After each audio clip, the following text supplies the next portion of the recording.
গণপৰিষদ দলৰ লগত আমাৰ কেনেকুৱা ধৰণৰ বুজাবুজি হ'ব পাৰে তাক গণপৰিষদ দলে জানে। বিজেপিৰ য'ত বিধায়ক আছে আৰু বিজেপিয়ে য'ত ইতিমধ্যেই জয়লাভ কৰিছে, তেনেকুৱা চিট সাধাৰণতে ৰাষ্ট্ৰীয় ৰাজনৈতিক দলে কাকো এৰি নিদিয়ে। কিবা বিশেষ চিটত বিশেষ আৰ্জি, বিশেষ দাবীৰ ক্ষেত্ৰত কেতিয়াবা কনচিডাৰ কৰা হয়, বেলেগ কথা। আৰু এনেকুৱা যদি প্ৰত্যেক চিটত কোনোবা এটা চিট বিচাৰে, অসমত 35টা চিট আছে, যদি 35টা চিট এজিপিক দিওঁ তেতিয়াহ'লে বিজেপিয়ে 20টামান চিটতহে খেলিব, বাকীটো 22টাতটো 25টাত আমি কোনেও খেলিব নোৱাৰোঁ। গতিকে মই ভাবোঁ যে আপোনালোকে ডেফিনেটলি শুনোতেও ভুল হ'ব পাৰে বা তেওঁলোকে কওঁতেও, কাৰণ অসমত 35খন জিলা আছে। এতিয়া বাক্সা জিলাত এজিপিয়ে ক'ৰ পৰা চিট ল'ব, চিৰাঙত ক'ৰ পৰা চিট ল'ব, তামোলপুৰত ক'ৰ পৰা চিট ল'ব, কাৰণ তাততো আমিয়ে চিট পাওঁ নে নাপাওঁ ঠিক নাই। গতিকে আমি তেওঁলোকক ক'ৰ পৰা চিট দিম।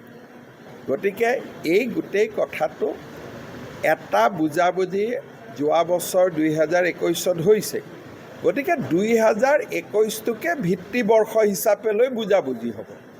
গতিকে 2021ৰ পৰা এখন দুখন চিট আগপিছ হ'ব পাৰে, কিন্তু ভিত্তিবৰ্ষটো 2021 হ'ব, তাতকৈতো আৰু বেলেগ হ'ব নোৱাৰে।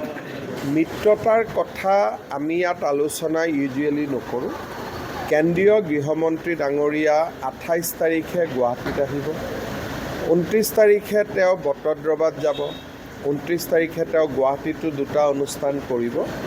আৰু কেন্দ্ৰীয় গৃহমন্ত্ৰী ডাঙৰীয়াৰ পৰ্যায়ত আমাৰ মিত্ৰতাৰ আলোচনাবিলাক চলি থাকিব।